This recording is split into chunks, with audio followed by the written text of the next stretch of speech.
সংসারে আমাদের জীবনে যখন কোনো সুখ বা দুঃখ আসে, তার জন্য আমরা কাউকে না কাউকে অবশ্যই দায়ী করে থাকি, তাই না?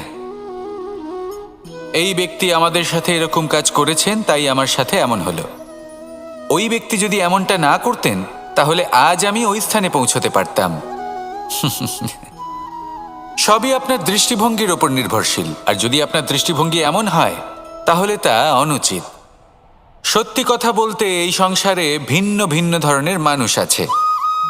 এটা আপনার ওপর নির্ভর করছে কিভাবে তাদের স্বাগত জানাবেন।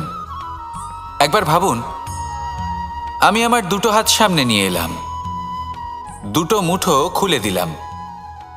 দুই প্রকারের মানুষ আসবেন, কিছু না কিছু দিয়ে যাবেন।